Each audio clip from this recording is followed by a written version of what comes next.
Parak Gimel of Sefer Bereishit opens up with a new character. V'hanachash haya arum mikol chayat hasadeh asher asa Hashem Elokim. We have the snake now, the Nachash, who talks to Isha and says to her the following: Vayomer el ha'isha, af ki amar Elokim lo tochlu mikol etz hagan. He starts off with actually the blatant lie, and he says, didn't God command you that you can't eat from all the trees of the garden, meaning that there's no trees, there are no fruits that you're allowed to eat from? And he engages her in a conversation. The Isha responds, Pasuk Bet, Vatomar Isha el Nachash, mi pri etz hagan nochel. She says, no, you're wrong. We can't eat from the trees of the garden. But Pasuk Gimel, mi pri etz asher batoch hagan, amar Elokim lo tochlu mimenu velo tigu bo pen tumusun. But she says there's a tree in the middle of the garden, batoch hagan, meaning in the middle of the garden, God told us we're not allowed to eat from, and we're not allowed to touch it. Pen tumusun, lest we die. Keep in mind when we learn later on in Parak Gimel which tree is really in the garden and how she changes God's original command, which we'll get to later. Vayomer hanachash elisha, the Nachash responds, Lo mut tumutun. Nope, you're not going to die. Contradicting what God said. Ki yodea Elokim b'yom achlacha mimenu v'nifkechu einechem v'yitem ke'Elokim yodea tov v'ra. Because God knows the day that you eat from this tree, you're going to be like Him. The phrase v'yitem ke'Elokim is meaning you'll be like God, knowers, knowledgeable of good and bad. Vatera ha'isha pasuk vav. Vatera ha'isha ki tov ha'etz l'ma'achal. The woman sees this tree is good for eating. It's desirable in her eyes. And she desires to comprehend it. She takes from its fruit and she eats. Notice all the different senses being described in this pasuk. She sees. Eventually she's gonna take it and eat it. It's desirable. It looks pleasant to her eyes. It looks good. It's understandable. It even appeals to her intellectually. She touches it. It's her sight, her touch, her sense of taste. She gives it to her husband as well. Isha with a mapike, that little dot in the hay, is ish shelah, her husband. And they eat it. So these first few psukim describe this conversation between the Nachash and the Isha, and then eventually her sin in Pasuk Vav. Pasuk Zayin, we have now the result of the sin. Vatipachna einei shnehem. Their eyes become open. Veyizu ki erumim. They know that they're naked. Notice we have the same word we had earlier in the beginning of the parak, the word of arum. Now they realize they're naked. Before it was used for the Nachash, meaning smart. They are different words, but they're spelled very similar. They now realize that they're naked. Vayitparu alei teina. They take and they make for themselves, they grab fig leaves, vayasu lahem chagurot, and they make for themselves aprons. They cover themselves up. They're embarrassed. Vayishmeu et kol Hashem Elokim etalech b'toch hagan l'ruach hayom. They hear God's voice. Vayitchavei ha'adam v'yishto mipnei Hashem Elokim b'toch hagan, and they hide from God because they are embarrassed of what they did. And now we have God who's going to about to speak to the sinners. In Pasuk Tet, Vayikra Hashem Elokim el ha'adam v'yomer lo ayeka.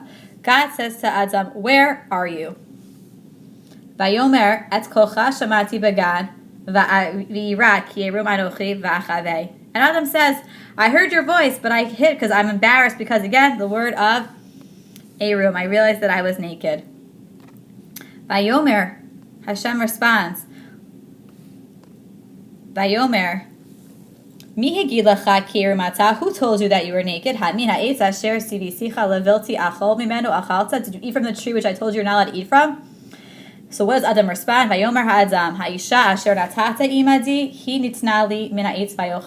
The woman which you gave me, blaming it on God.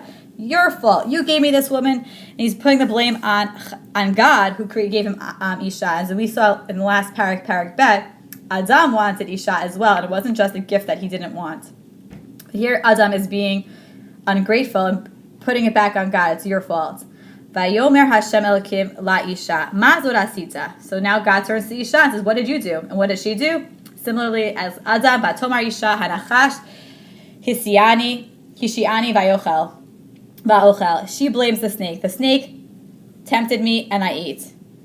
So now God turns to the Nachash. V'yomar Hashem Elokim leNachash, ki asita zot arur tamei kol habeima. Now we get to the punishments. The Nachash does not even question; he punishes right away.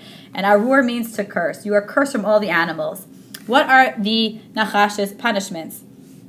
Closely at the pasuk, his first punishment is that he has to al kechoncha telech. He has to go and swim on his belly. Va'afar tochal. He has to eat from the dust.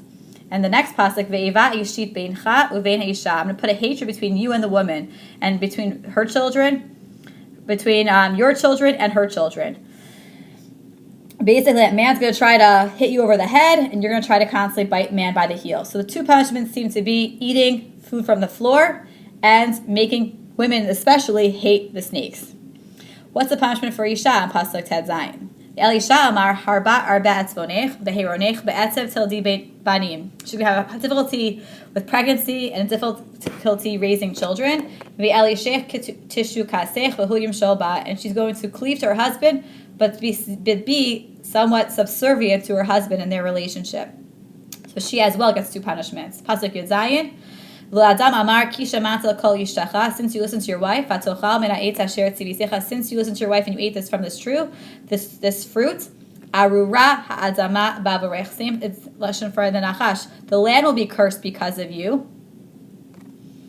And the kot v'dardar tatzmiach lach. There will be thorns and difficult things growing in the ground. V'achalta ad esav asadeh. Bezer apecha tochal lechem.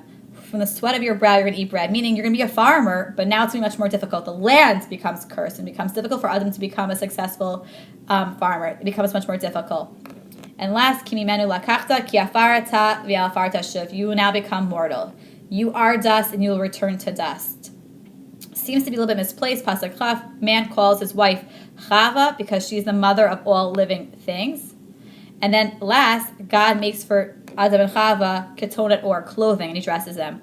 And just the conclusion is Hashem now says, now man is like one of us, knowers of good and bad.